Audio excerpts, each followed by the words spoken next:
Hello again, everyone. Edwin Learnard back once again. In this YouTube segment, I'm going to be giving you my 2020 NBA Finals preview, which pits the Miami Heat against the Los Angeles Lakers. Now, this has the makings of a great series. You have an upstart Miami Heat team, which a lot of people did not think were going to make it to the NBA Finals, whether it was the beginning of the season or even the beginning of the playoffs. I think the odds on them to win it at the beginning of the season was like 75 to 1. Now, the Los Angeles Lakers, of course, is a completely different story. The Lakers were before the season, I don't know what their odds were, but I'm sure they were one of the top five favorites to make it to the NBA playoffs. When you have two, you're talking about two superstars with Anthony Davis and LeBron James, two very dominant players. It's very hard to go wrong. Rajon Rondo, he's a little bit unheralded. I think, there was some blog or something online stating that somebody thought he might actually be a Hall of Famer at some point, and nothing would really shock me. I don't remember the exact what statistical category it was, to be honest with you, but he was like right up there, like in the top 20 or something. I don't know if it was maybe assists in all time. It might have been the top 20 in all-time NBA career assists, but you could check online and go to that Pro Basketball Reference site and look into that, and he was definitely right up there in like a top 15 or 20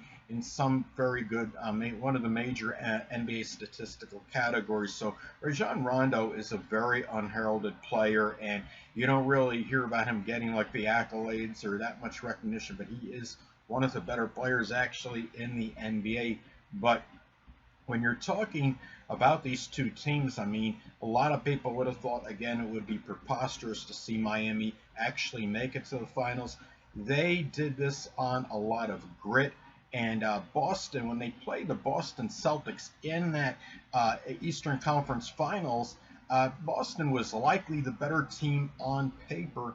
But what it is like what Max Kellerman, I think he says this a number of times, that you're talking about a team that is better than the sum of its parts. As far as individual talent, I felt that Boston likely surpassed Miami, but the Miami Heat were just better cohesively as a team. They made their shots when they counted. They executed better down the stretch in those games, most of those games in that series, and that was a key difference maker. I think, and as far as who I think is going to win, I'm going to go with the Lakers. It's logical to go with them, but have been a lot of cynics and skeptics of the Miami Heat, and I wouldn't put nothing past this team. I wouldn't be shocked if they upset the Los Angeles Lakers.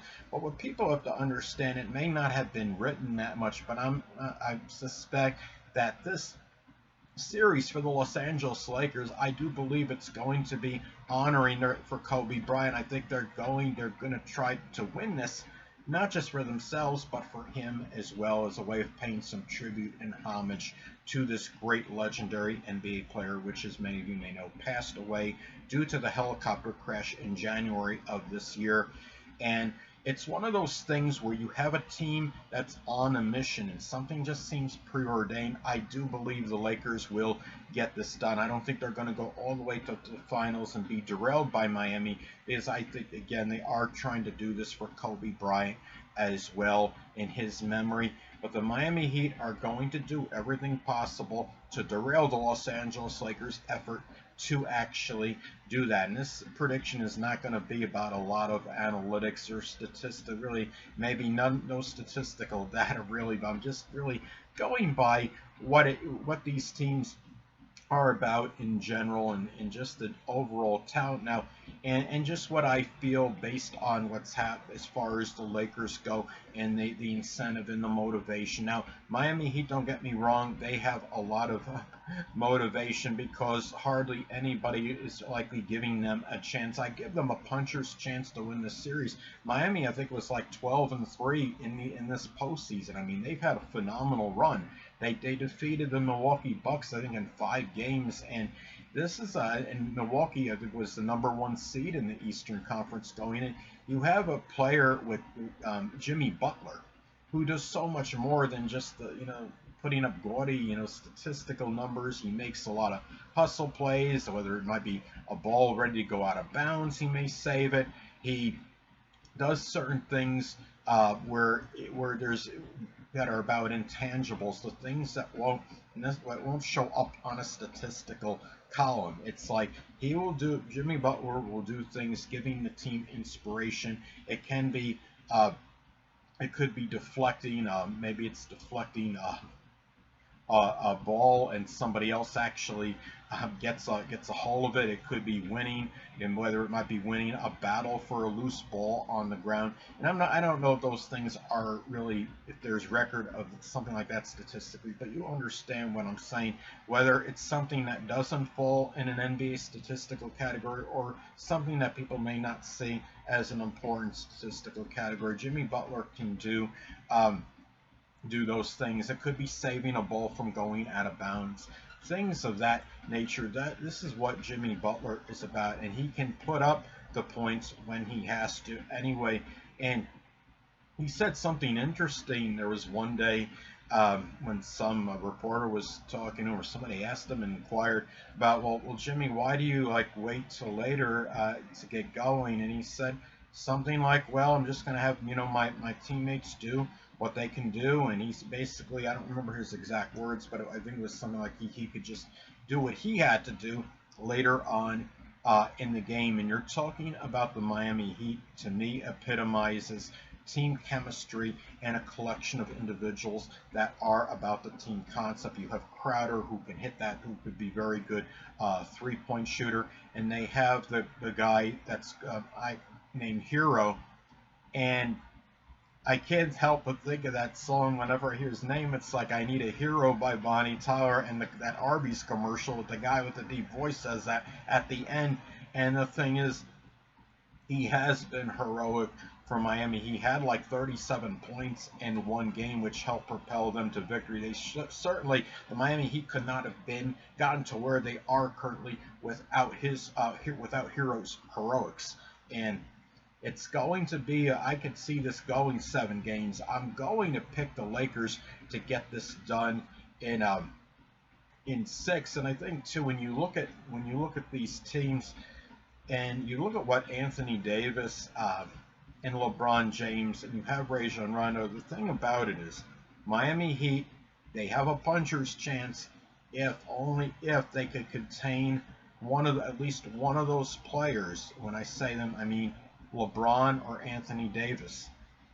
And it doesn't mean they have to contain the one person the whole series, but in each individual game, I do believe they need to contain at least one. And what containing is subjective. What do I mean by that? Well, considering we're talking about LeBron James and Anthony Davis, two gargantuan NBA players, they need to keep one of them maybe under 25 points. If you can get one of them under 20 maybe, and even if the other one goes off for 40, that could be a way in which Miami, where we could see a scenario of them emerging victorious in this series. But the thing about it is, Miami, again, they are a very good, just as far as the team goes. And there's something about, going back to Jimmy Butler, is that there's something about him where he seems like he's brought some aura to this team, and he brings some qualities with him where he brings so much inspiration. He may not be voluble or talk much or be overly loquacious, but it seems like the team is just following his lead, and they're doing such a tremendous job. And no matter what happens in this series, neither one of these teams, Miami will have nothing to hang their heads about, because I know they're going in it to win. Of course, I do believe they think that they can actually get this done.